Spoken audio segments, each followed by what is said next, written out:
Hello प्यारे विद्यार्थियों, नमस्कार। आप सभी का स्वागत किया जाता है हमारे कृष्णा क्लासेज में, जिसके आप सभी को बताया आपके लिए बीएसटीसी के लिए डेली क्लासेज में स्टार्ट कर दी गई है। आज का आपका हिंदी का पेपर इंपॉर्टेंट प्रश्नों के साथ हिंदी का पेपर होने वाला है। चलो हम चलते हैं अपने प्रश्नों की ओर। और अभी तक आपने कृष्णा क्लासेज को सब्सक्राइब नहीं किया तो सब्सक्राइब कर लो, बेल आइकन को भी प्रेस कर दे वीडियो देखने के लिए। आपका पहला प्रश्न है, निम्न में से भाषा की लघुत्तम इकाई है। ऑप्शन नंबर ए है शब्द, ऑप्शन नंबर बी है पद, ऑप्शन नंबर सी आपका वर्ण, ऑप्शन नंबर डी आपकी ध्वनि। जल्दी से पहले ही प्रश्न का राइट आंसर बता दीजिए। पहले प्रश्न का राइट आंसर क्या होने वाला है? और मैं पहले प्रश्न की राइट आंसर की बात करूं तो ऑप्शन नंबर सी होने वाला है वर्ण। वर्ण आपकी भाषा की सबसे लघुत्तम इकाई है। अगला प्रश्न आपके सामने, आपका दूसरा प्रश्न, जिसका उच्चारण एक झटके में होता है, क्या कहलाता है? ऑप्शन नंबर ए अक्षर, ऑप्शन नंबर बी है मात्रा, ऑप्शन नंबर सी है वर्ण, ऑप्शन नंबर डी है ध्वनि। जल्दी से बता दीजिए, जिसका उच्चारण एक ही झटके में हो जाता है, हिंदी में वर्ण में उसे क्या कहते हैं? ऑप्शन नंबर बी आपका राइट आंसर हो जाएगा मात्रा। उसे मात्रा कहते हैं। अगला प्रश्न आपके सामने, आपका तीसरा प्रश्न है, हिंदी के शब्दकोश में ज्ञान शब्द कहाँ से मिलता है? ऑप्शन नंबर है क वर्ग के वर्णों के क्रम में, ऑप्शन नंबर बी है च वर्ग के वर्णों के क्रम में, ऑप्शन नंबर सी है र वर्ग के क्रम में, ऑप्शन नंबर डी आपका ट वर्ग के क्रम में। जल्दी से बता दीजिए, आपका जो ज्ञान शब्द है, ज्ञान, ये किन क्रम में मिलता है? आपका राइट आंसर हो जाएगा बी, च वर्ग के वर्णों के क्रम में। अगला प्रश्न है आपके सामने, आपका चौथा प्रश्न, दीपावली शब्द में कौन सी संज्ञा है?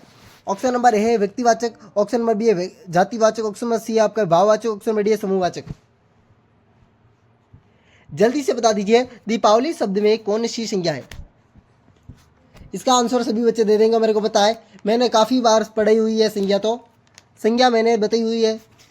संज्ञा का आंसर आप सभी दे दोगे, मेरे को पता है संज्ञा, तो आप सभी बता दोगे। और आपका राइट आंसर होने वाला दीपावली शब्द में, जल्दी से बता दीजिए। अभी तक आंसर नहीं आया है किसी का भी आंसर नहीं आ रहा है। क्या हुआ है? इतना आसान सा प्रश्न है आपके सामने, इतना आसान सा प्रश्न आया है संज्ञा का। दीपावली शब्द में कौन सी संज्ञा है? अभी तक आंसर नहीं आया। दीपावली शब्द में एक त्योहार का नाम है। दीपावली किसका? त्योहार का,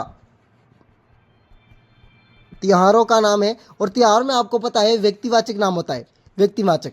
और आपको पता है त्योहार, त्योहार, त्योहार ले लो, भाषा ले लो, जिले ले लो, समाचार पत्र,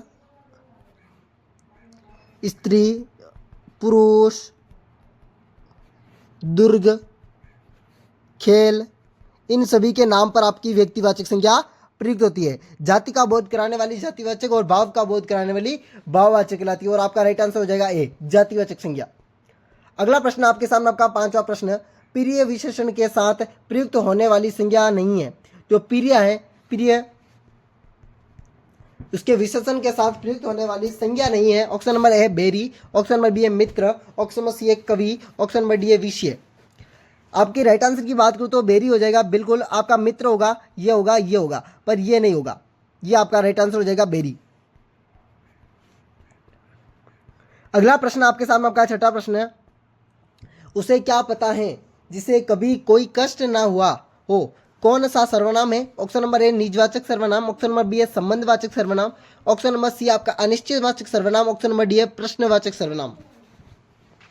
उसे क्या पता होगा जिसे कभी कष्ट ना हुआ? संबंधवाचक सर्वनाम की बात कर रहा भाई। उसे क्या है? संबंध बता रहा, उससे संबंधवाचक सर्वनाम।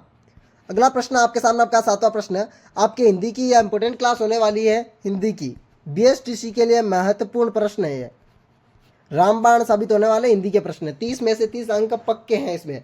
वह बड़ी सुंदर मूर्तियां बनाते थे, वाक्य में परिवेक्षण है। ऑप्शन नंबर ए है वे, ऑप्शन नंबर बी है बड़ी, ऑप्शन नंबर सी आपकी सुंदर, ऑप्शन नंबर डी है मूर्तियां। सातवें प्रश्न का राइट आंसर की बात करूं तो मैं सभी बच्चों को बता दूं तो बी आंसर आपका हो जाएगा बड़ी। अगला प्रश्न आपके सामने आठवां प्रश्न है, पशु शब्द का विशेषण क्या होगा? पशु शब्द का विशेषण शब्द पूछा है। ऑप्शन नंबर ए अनुभव, ऑप्शन नंबर बी है पशुपति, ऑप्शन नंबर सी आपका पशुविक, ऑप्शन नंबर डी है पशुपालन। जल्दी बता दीजिए, पशु शब्द का विशेषण शब्द। और मैं राइट आंसर की बात करूं तो पशुविक हो जाएगा, सी आंसर।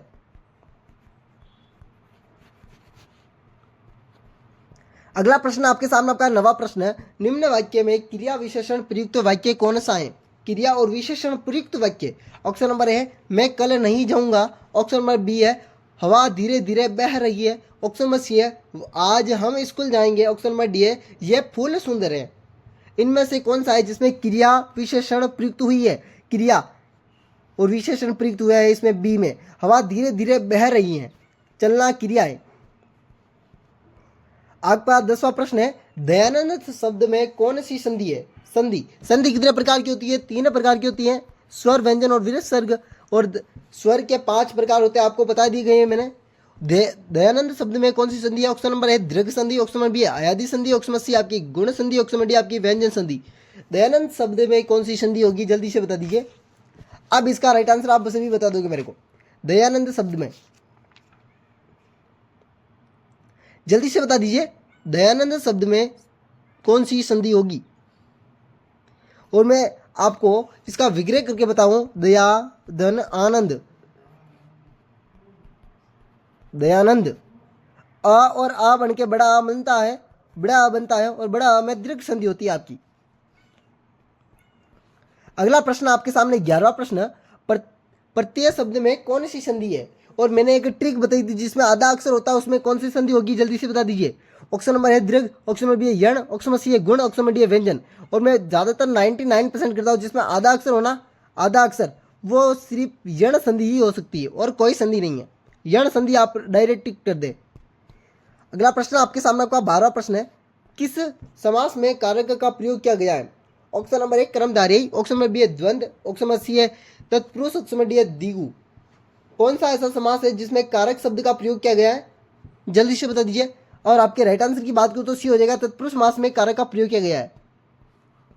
अगला प्रश्न है आपके सामने आपका 13वां प्रश्न, अर्थ के आधार पर वाक्य कितने प्रकार के होते हैं? अर्थ के आधार पर ऑप्शन नंबर है 5। ऑप्शन नंबर बी है 6। ऑप्शन नंबर सी आपका 7। ऑप्शन नंबर डी आपका 8। अर्थ के आधार पर वाक्य कितने प्रकार के होते हैं? जल्दी से बता दीजिए। राइट आंसर जल्दी से बता दीजिए। अर्थ के आधार पर वाक्य कितने प्रकार के होते हैं? अर्थ के आधार पर वाक्य 8 प्रकार के होते हैं आपके। आपका अगला प्रश्न 14वां प्रश्न, ईश्वर तुम्हें सफलता प्रदान करे, यह वाक्य है। ऑप्शन नंबर ए संकेतवाचक। ऑप्शन नंबर बी इच्छावाचक। ऑप्शन नंबर सी आपका विधानवाचक। ऑप्शन नंबर डी है प्रश्नवाचक। ये आपका रीट का प्रश्न है, रीट का प्रश्न है, रीट में आया हुआ प्रश्न है ये। जल्दी से बता दीजिए। ये दूसरे की इच्छा है, इच्छा प्रकट कर रहा है भाई, इच्छावाचक वाक्य है। आपका अंतिम प्रश्न होने वाला है 15वां, अचानक बड़ी विपत्ति आना मुहावरे का अर्थ है। अचानक आई विपत्ति मुहावरे का अर्थ है, मतलब इसने जो मुहावरा ना देकर मुहावरे के अर्थ के बारे में पूछा है। अब आपको मुहावरा बताना है। क्रोध होना, आग में घी डालना, आंख नीचे करना और आकाश टूटना। जल्दी से बता दीजिए आपका कौन सा होगा? क्रोध नहीं होगा, ये नहीं होगा, ये नहीं होगा और डी आंसर हो जाएगा आपका आकाश टूटना। बिल्कुल जी, आपका 15 प्रश्न आपका डी आंसर हो जाएगा। और आपने मैंने जो 15 प्रश्न पूछे थे इनमें से आपको कितने प्रश्न आ रहे थे ये सभी को बताना है। और इसी प्रकार का वीडियो देखने के लिए हमारा कृष्णा क्लासेज को सब्सक्राइब और बेल आइकन को प्रेस कर देना।